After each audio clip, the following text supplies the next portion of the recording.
હાંડોદ ખાતે સંખેડા તાલુકા કોંગ્રેસ દ્વારા જિલ્લા પંચાયતની બેઠક સંખેડા માટે કાર્યાલયનું ઉદ્ઘાટન કરવામાં આવ્યું હતું। કાર્યાલયના ઉદ્ઘાટન પ્રસંગે જિલ્લા પંચાયતના કોંગ્રેસના ઉમેદવાર સહિત તાલુકા પંચાયતના ઉમેદવારો ઉપસ્થિત રહ્યા હતા।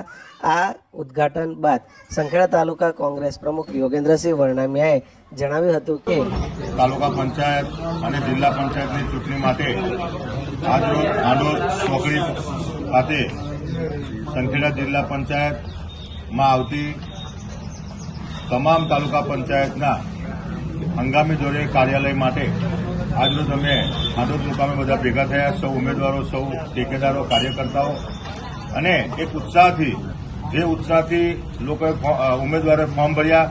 કાર્યકરોની જે મહેનત છે, કાર્યકરોનો ઉત્સાહ છે અને સાથોસાથ આખા તાલુકાની ભાઈઓ, બહેનો અને યુવાનોનો જે રીતે આવકાર કોંગ્રેસ માટે મળી રહ્યો છે, ચોક્કસપણે આવનારી આ તાલુકા જિલ્લા પંચાયત ચૂંટણી 26 તારીખે યોજાનાર છે। ત્યારે સંખેડા તાલુકાની 3 જિલ્લા પંચાયત અને તમામ 18 તાલુકા પંચાયતમાં કોંગ્રેસનો પંજો લહેરાવાનો છે, એ ચોક્કસ વાત છે।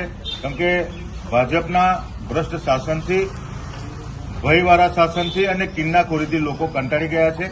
સાથે સાથે મોંઘવારી, અત્યારે જે રીતે પેટ્રોલ, ડીઝલ, ગેસનો ભાવ, ગેસની લાઈનો પડે છે, એવા અનેક મુદ્દાઓ ખેડૂતલક્ષી, આદિવાસીલક્ષી કે મહિલાલક્ષી તમામ પ્રકારે આ સરકાર ફેલ થયેલી છે। ત્યારે અને સાથે સાથે આમ આદમી પાર્ટી પણ જે રીતે ઉમેદવારી કરી છે, પણ આમ આદમી પાર્ટી પણ ભાજપની બી ટીમ છે।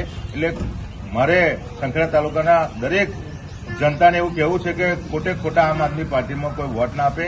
તમારે ભાજપની હકાલપટ્ટી કરવી પડશે, હરાવી હોય તો કોંગ્રેસ જ એક વિકલ્પ છે। કોંગ્રેસ આ દેશ માટે આઝાદી અપાઈ, સાથોસાથ આ દેશની મહત્વની ભૂમિકામાં કોંગ્રેસ અત્યારે અગ્રેસર છે અને એક વિરોધ પક્ષની ભૂમિકામાં આખા દેશમાં કોંગ્રેસ એક બહુમૂલ્યનો ટેકો છે, જેથી કરીને દરેક સંખેડા તાલુકાની જનતાને એક કોંગ્રેસના પરિવાર થકી, પ્રમુખ થકી હું ચોક્કસપણે એટલું કહીશ કે આવનારી તાલુકા જિલ્લા પંચાયતની ચૂંટણીમાં કોંગ્રેસને સમર્થન કરે, કોંગ્રેસના ઉમેદવારોને જીતાડે, જિલ્લા પંચાયત અને તાલુકા પંચાયત કોંગ્રેસની બને એવી શુભકામનાઓ સાથે આજરોજ અમે આ કાર્યાલય ખોલ્યું।